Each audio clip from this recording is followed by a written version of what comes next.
Hello students, आज मैं gibberellic acid जो कि एक नेचुरल ग्रोथ हार्मोन है उसका next part that is mechanism of GA action start कर रही हूँ। ये मेरे 2 वीडियोस में कंप्लीट होगा।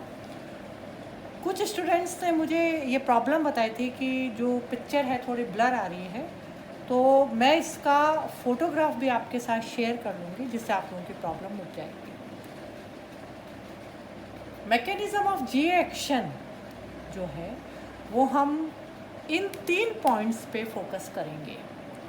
आप लोगों को पता है जीए का एक बहुत ही इम्पॉर्टेंट फिजियोलॉजिकल इफेक्ट है that is growth in dwarf seedling. आप लोगों ने अभी तक फिजियोलॉजिकल इफेक्ट मैंने आपको बताया नहीं है। जीए अगर कोई जैसे पी का ड्वार्फ प्लांट है और अगर उसको जीए दे दिया जाए तो जेनेटिकली ड्वार्फ प्लांट में भी वो इलोंगेशन कॉज कर सकता है।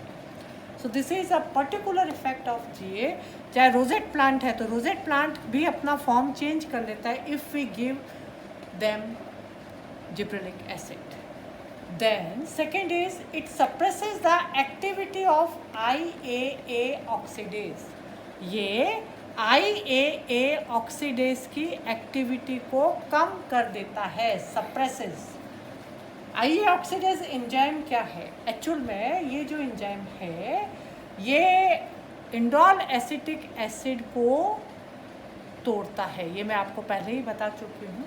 लेकिन अगर हम जीए साथ में दे दें तो इस एंजाइम की एक्टिविटी भी सप्रेस हो जाती है।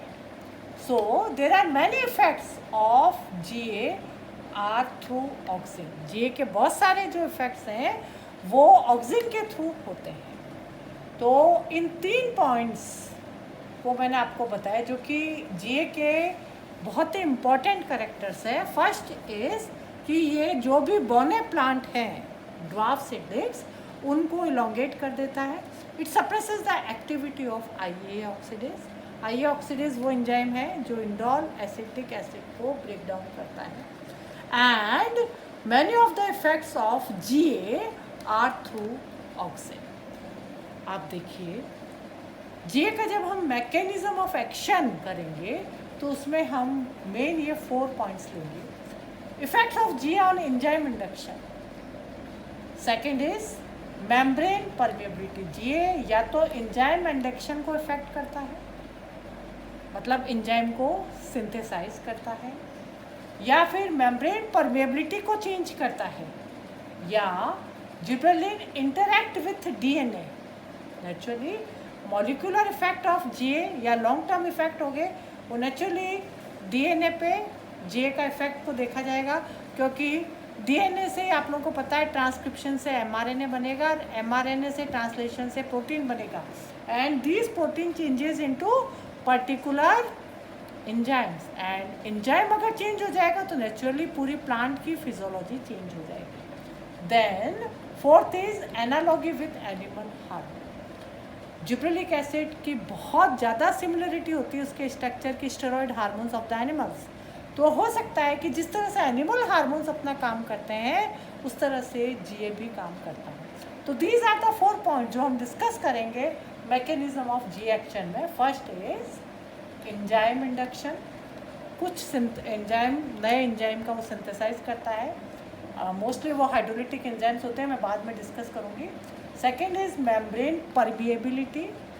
Third is gibberellic interaction with DNA, and fourth is analogy with animal hormone. So first we take enzyme induction.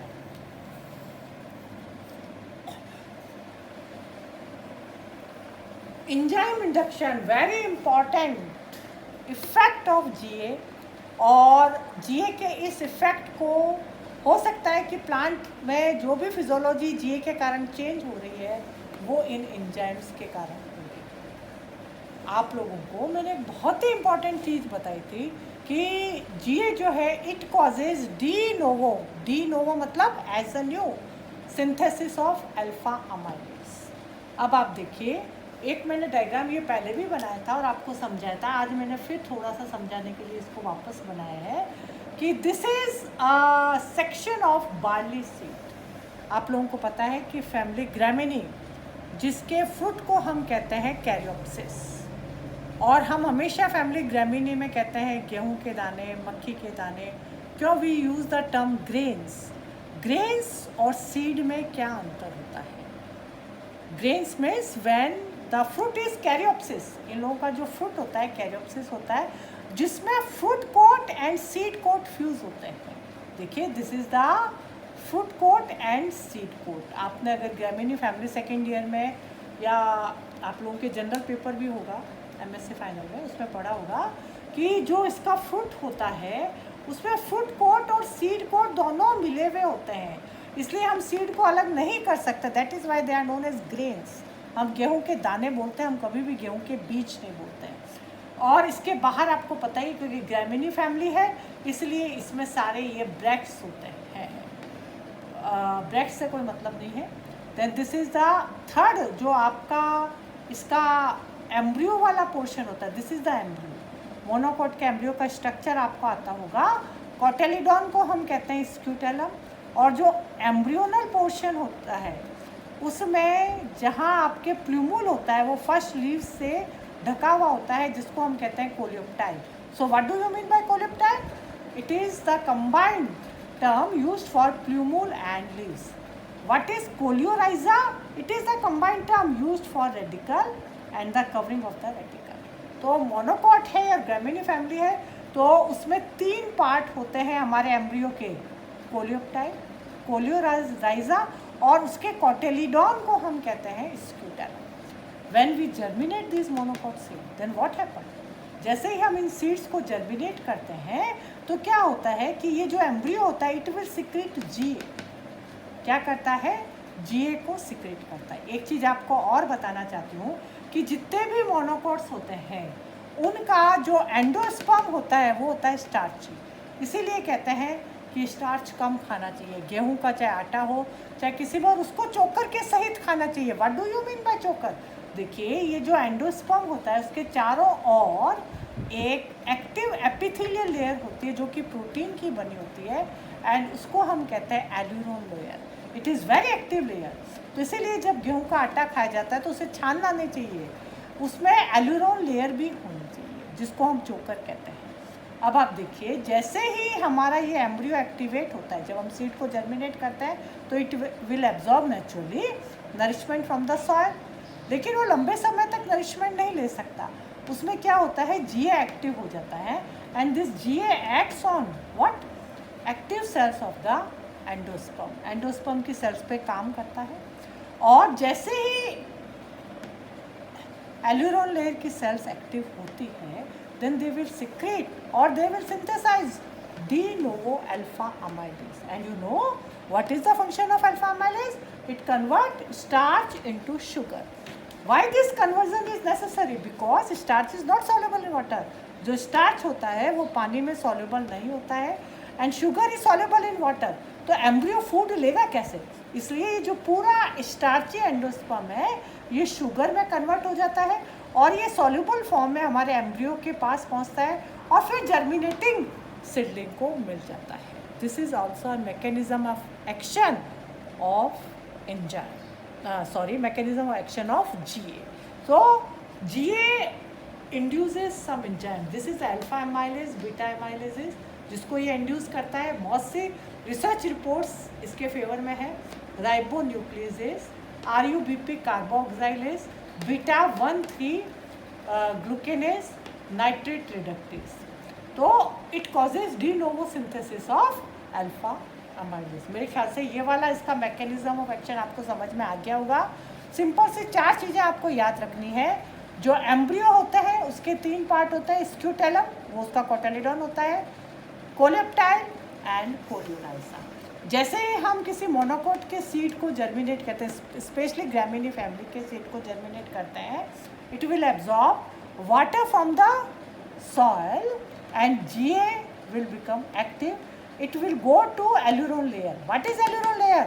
It is the active epithelial layer around the endosperm. Endosperm monocot में सारा का सारा starch का बना होता है. Now this starch is converted into sugar. कैसे? जो हमारे एल्यूरोन लेयर है, it causes de novo synthesis of alpha amylase, और वो स्टार्च जो है शुगर में कन्वर्ट हुई. Sugar is soluble in water and it again comes to the this germinating seedling and our seed will grow until it become autotrophic.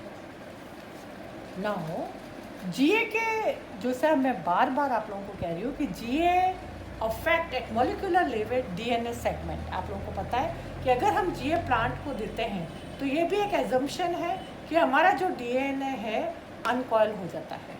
अनकॉयल होने का जो भी उसका सेगमेंट अनकॉयल होता है वो एमआरएनए बनाएगा. ये आपको पता ही है. Why transcription. ये कैसे प्रूव हुआ, इस पर भी बहुत सारे रिसर्च पेपर्स हैं. उन्हीं रिसर्च पेपर से ये हुआ कि अगर हम ट्रांसक्रिप्शन को रोकने के लिए कुछ इनिबिटर्स देते हैं. कौन कौन से इनिबिटर्स?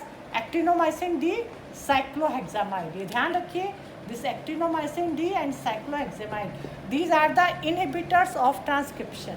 अगर हम ये ट्रांसक्रिप्शन पे दे दें तो ट्रांसक्रिप्शन रुक जाएगा. लेकिन अगर उसके साथ साइमल्टेनियसली हम जीए दे रहे हैं तो ट्रांसक्रिप्शन रुकता नहीं है. इसका मतलब कि जो हमारा जीए है it directly affects protein synthesis. There are second assumption कि जीए जो है आरएनए पॉलीमरेज को की एक्टिविटी को बढ़ा देता है. आरएनए पॉलीमरेज आपको पता ही है कि it is a very helpful enzyme for transcription. और थर्ड एजम्पशन है कि जीए जो है ट्रांसलेशन में भी अपना इफेक्ट डालता है. कैसे इफेक्ट डालता है?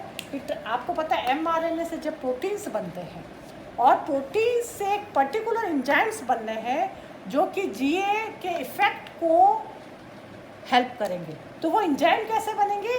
जीए जो है ट्रांसलेशन को अफेक्ट करता है. ट्रांसलेशन का इनिबिटर दिस इज फ्लोरोफिनाइल एलानिन. अगर इसके साथ जो फ्लोरोफिनाइल एलानिन को अगर हम खाली देंगे तो there will be no synthesis of proteins. लेकिन जीए के साथ अगर दे दें तो इस इफेक्ट को भी ख़त्म करता है. This is translation inhibitor. So GA affect transcription as well as translation. और ट्रांसलेशन से it synthesize particular enzymes and these enzymes naturally changes the physiology of the plant. So this is the first point कि how GA change the physiology of the plant और जिससे आपको plant पे वो effect दिखाई देता है. My next video उसमें मैं आपको एक दो मॉडल्स जो कि रिसेंटली रिसर्च पेपर्स में अभी मैंने उनसे सेलेक्ट किए हैं वो भी आपको समझाना. Thank you so much.